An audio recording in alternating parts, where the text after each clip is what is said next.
ان اللہ ملائکتہ یصلون علی النبی یا ایھاالذین آمنوا صلوا علیہ وسلموا تسلیما۔ یہ میسج بھی میلاد النبی کے بیانات کا تسلسل ہے، اور اس میسج میں نور مبارکہ صلی اللہ علیہ وآلہ وسلم اور خلیفۃ اللہ، ضرورت خلیفۃ اللہ اور عطا عشق و محبت، ان عنوانات کے تحت مختصر سی بحث کی گئی ہے۔ سارا عالم ہے مگر دل جلے نہیں، عشق و محبت کا کہیں بھی نام و نشان تک نہیں۔ کیوں؟ کیونکہ انسان ہی نہیں تو پھر عشق و محبت کہاں؟ ایک ارشاد باری تعالیٰ ہوا، انی جاعل فی الارض خلیفہ، میں زمین میں اپنا ایک نائب، خلیفہ کا معنی نائب بنانے والا ہوں۔ سورہ بقرہ پارہ 1 رکوع 4۔ آگ نے کہا خلیفہ مجھ سے بنے گا، کیونکہ اللہ تعالیٰ نے اپنے نور کی تشبیہ مجھ سے دیا ہے، جیسا کہ سورہ نور پارہ 18 رکوع 5 میں فرماتا ہے۔ اس کے نور کی مثال ایسی ہے جیسے ایک طاق ہے اور اس طاق میں چراغ رکھا ہے۔ پھر ہوا نے کہا میری شان میں بھی فرمایا ہے، اور وہ یہ فرمایا سورہ فرقان پارہ 19 رکوع 5 میں فرمایا، اور وہی قادر مطلق ہے جو اپنے رحمت یعنی میں کے آگے آگے، برسات کے آگے، بارش کے آگے آگے ہواؤں کو برسات کی خوشخبری دینے کے لیے بھیجتا ہے، اور وہ خلیفہ مجھ سے بنے گا۔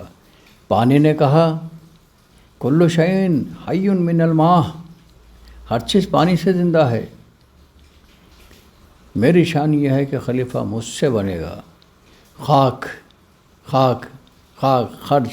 سر جھکائے، خاک سر جھکائی، خاموش اور مغموم پڑی تھی، غمزدہ تھی اور خیال کر رہی تھی۔ مٹی سر جھکائے خاموش پڑی تھی اور غم زدہ تھی، خیال کر رہی تھی کہ بھلا میں کس گنتی میں ہوں۔ اللہ تعالیٰ کا حکم ہوا ہم کو عاجزی، انکساری اور خاکساری پسند ہے، ہم مٹی سے اپنا خلیفہ بنائیں گے۔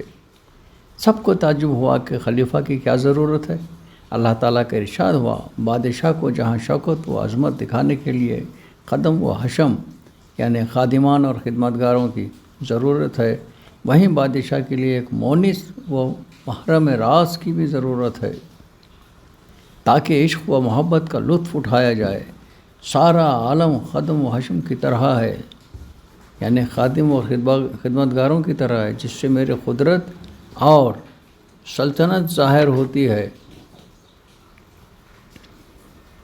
مگر ان میں میرا مونس ہونے کی کسی میں قابلیت نہیں، کوئی بھی اس قابل نہیں جو میرا مونس بنے۔ کسی کو بھی عشق و محبت کرنا آتا ہی نہیں، اس لیے میں انسان بناتا ہوں کہ وہ ہی اس کے قابل ہے۔ اللہ تعالیٰ کی جانب سے ایک ندا کرائی گئی کہ ہماری امانت جو نور محمدی صلی اللہ علیہ وآلہ وسلم ہے، ہماری امانت، باری تعالیٰ فرماتا ہے کہ ہماری امانت جو فی الحقیقت نور محمدی صلی اللہ علیہ وآلہ وسلم ہے، عالم ناسوت میں کون لے جاتا ہے؟ ایک لاقیمت جوہر کو، ایک فارسی کا کچھ کلام ہے، اس کے مفہوم ہے، ایک لاقیمت جوہر کو بازار میں سب کے سامنے پیش کیا گیا تاکہ سارے جہان سے اس کا خریدار پیدا ہو۔ یہ بہت ہی بھاری قیمت کا سامان ہے، دو جہاں بھی اس کی قیمت نہیں ہو سکتی۔ کہاں ہے اس کا طالب؟ جان اور جہان سب دے کر بھی خریدنا ممکن نہیں۔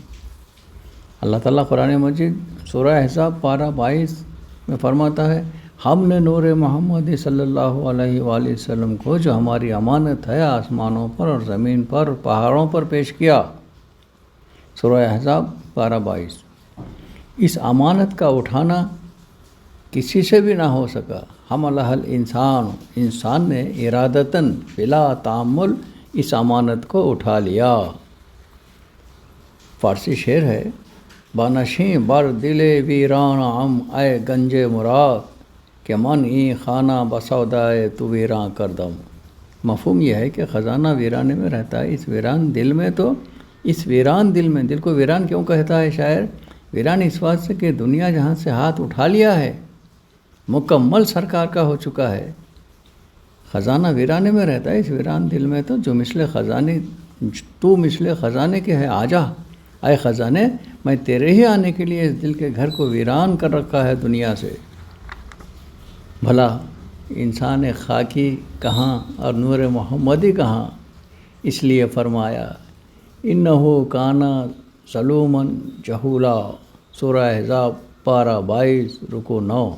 ان اللہ ملائکتہ یصلون علی النبی یا ایھا الذین آمنوا صلوا علیہ وسلموا تسلیما۔ مرزا چشتی صابری نظامی بیدر شریف۔